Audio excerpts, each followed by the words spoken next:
Sorry about that. The video cut off right in the middle when I was talking about 1.974. So let me resume from where I left off.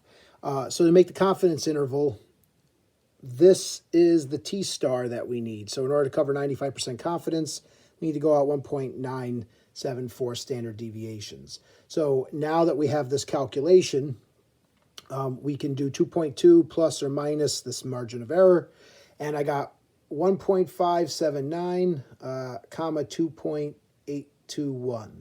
So remember what this confidence interval is trying to find is trying to give us an interval that contains, with 95% confidence, the true difference in the population between British husbands and their wives.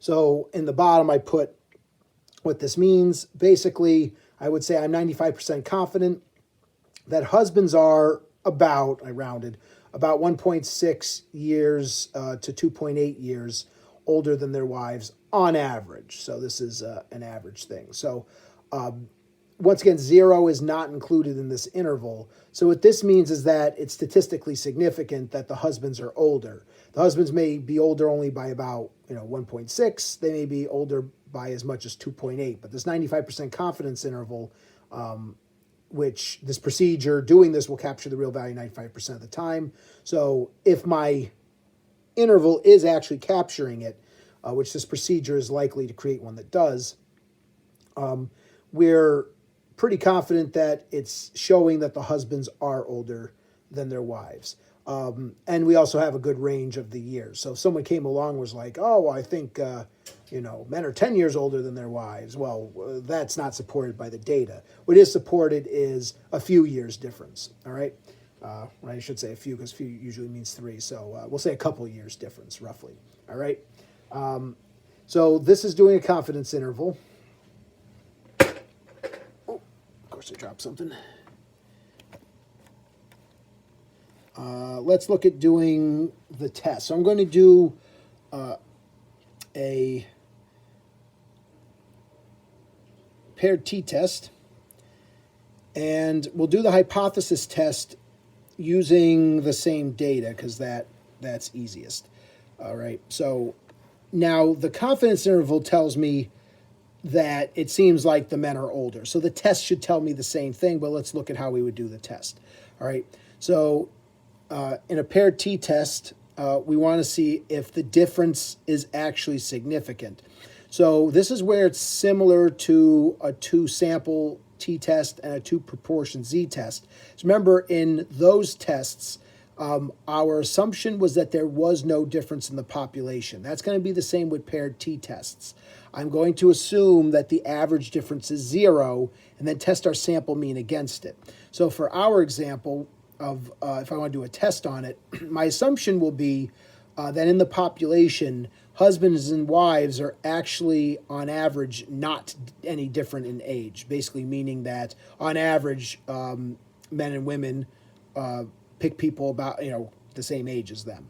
So in a general test, this is what the hypotheses would look like. So the null hypothesis would be that your population mean difference is 0. So remember, this is an assumption. So we're going to assume in the population that husbands and wives are on average no difference in age. If we don't go with this assumption, we would go with an alternative. So the alternative hypothesis would be that it's not 0. And if we're doing a one-sided test, which we're going to do in this case because I keep doing these, I'll do a one-sided test this time.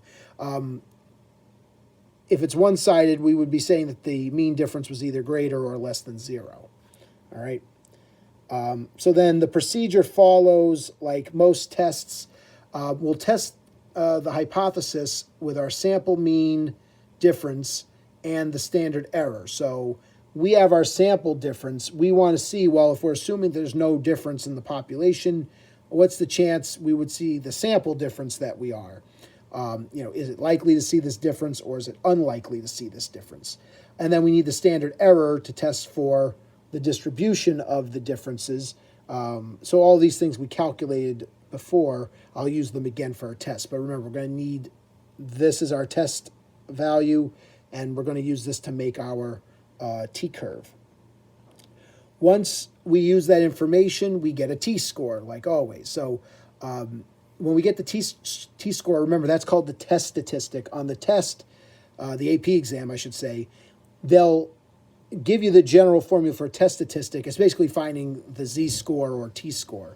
So the test statistic is the t-value for a curve of n minus 1. The way we find that t-score is to do our sample difference minus our hypothesized difference over the standard error. All right, so we want to test how many standard deviations this value is from 0 to see how likely it is that's going to happen under that assumption. All right, so we're going to take our mean minus the hypothesized mean, divide by the standard error. I just keep snapping like this. There we go. All right. From here, we follow the same procedure we always have. This gets us an area on the curve. We use the area to get a p-value, and then the p-value is used to either reject or not reject the null hypothesis and make a conclusion about the data. All right. So let's go back, and instead of doing a confidence interval, let's do the hypothesis test. So remember, in our sample of 170 couples, we found that the mean difference of the ages between males and females to be 2.2 years, with the males being older. The question that the test always asks is this 2.2-year difference just natural variation, or is this telling us that males are on average older than their wives in the greater population? Now, like I said, from our confidence interval, the confidence interval seemed to tell us, yeah, it seems like the males are older. So the test is going to tell us the same thing. So, but basically, we're going to assume that there is no difference, pretend we don't know that there is. We'll assume there's no difference, and then see how likely we are to get this result. If we picked 170 people and there really is no difference in the population, how likely is it that we'll see a 2.2-year difference on average in our sample? So let's look at what the test will be like.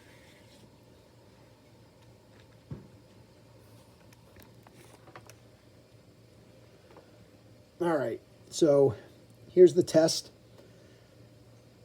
Here are my hypotheses. I remembered my H sub naught and H sub A this time.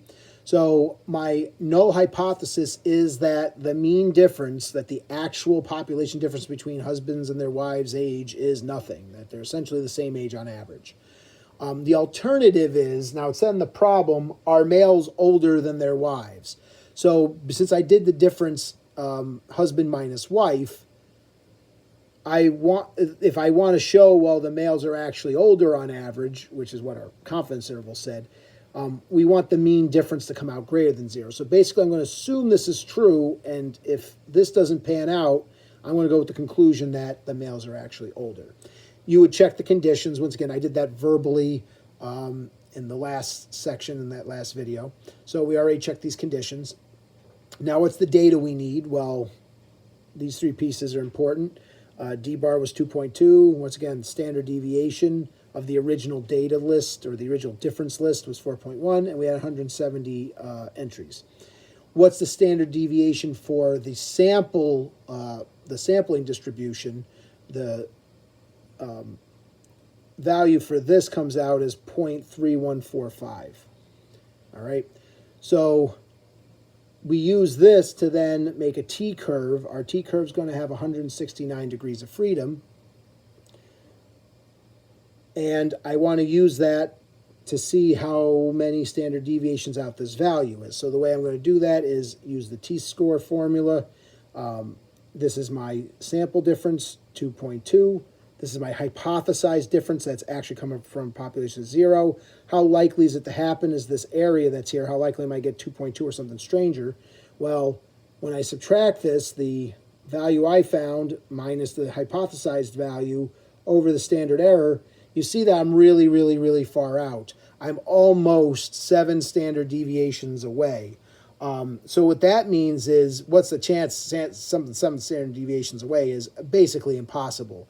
So what that's telling me is, did this sample come from a population where there was really no difference? This is beyond unlikely. All right. So there is a small theoretical mathematical possibility, but for all intents and purposes in real life, this is impossible. So how do I find the p-value? Because remember, even though this is telling us, man, this is very unlikely, we want to have some kind of actual p-value to go on. Well, this is my t-score. I want to find out how much area is here. So go to t-CDF to make a t-curve. I want to start at 6.99 standard deviations and go out to 99999. Basically, it's covering this right side portion, which I've made way too large, but whatever this area is. On a curve of 169 degrees of freedom, it came out in the calculators 2.9 times 10 to the negative 11. Now, remember what that means. That decimal point would have to move 11 spaces to the left. So we're going to have a decimal point, 10 zeros, and 295. That's essentially what I put here. Is that's so tiny. I would put my p-value as approximately 0, meaning that this is pretty much impossible to happen under the null assumption. So basically, I assumed that there was no difference between males and females. My sample came out not supporting them. The chance I get a sample like this from that assumption is impossible, or about as close as you're going to get to impossible in real life that you're able to. That means I'm going to go with the alternative hypothesis. So then over here is my conclusion. Step 4 basically says, once again, decide to reject or not to reject, and then make your conclusion. So I said, due to very low p-value, I'm going to reject the null hypothesis. Rejecting the null hypothesis means I'm going with the alternative. And because its p-value is so low, I put that there's very strong evidence. This test is very unlikely to be wrong. So I just put there's strong evidence that husbands are, on average, older than their wives. And this was also supported by the confidence interval. Basically, tests and confidence intervals at the same level. So for a confidence interval, we did 95%. We've been using 5% for the alpha level on our tests. Remember, they could change that, but my cutoff's been 5%. This is way lower than 5%. So the test and the confidence interval of the same type should agree. The confidence interval showed that the males were older. The test also concludes that the males are older. So basically what we've learned is in the population in Britain, basically for whatever reason, husbands are on average older than their wives. The confidence interval gives us a rough estimate of the years. The test just tells us that it doesn't tell us how much it is. It just tells us that it is so, that the chance of their populations having no difference is almost impossible. All right, so this was the last procedure. This is the last of the new knowledge that you're going to need to know for this year's weird COVID-19 exam. I will put out one more video. It won't have new information in it, but it'll basically be a summary of all of the inference that we've done and also how to do them all on the calculator, because I really haven't focused much on the calculator, but you saw probably in the last couple videos, each interval and each test can be performed in the calculator. The calculator doesn't give you a lot of the intermediate information, so you still need to know and understand what you're doing. But basically, if you just want to come to quick conclusions, the calculator is able to create confidence intervals very quickly if you input the right data. It's also able to give you the conclusion or the p-value of a test. It doesn't show you all this intermediate work, but it can pump out this number here for you, once again, putting in all the information. So also what's important from here on out is after doing all these procedures is being able to sort them out. So basically we had one proportion and two proportion confidence intervals and tests. And then we had one sample and two sample confidence intervals and tests. And with two sample procedures, we had the version where the groups were independent, and now we have this where the groups are paired. All right, so that's a lot of procedures to go over. So I said I will make one last video that basically summarizes all the inference, and I will also provide online on Schoology and Google Classroom, I will provide documents that basically have a summary of all these procedures in them. All right, so look out for the very last video where we talk about when we use all these, how we use them, and how to do them in the calculator. But basically you have all the knowledge you need and get the assignment done, and we'll start doing the AP review. All right, have a good one.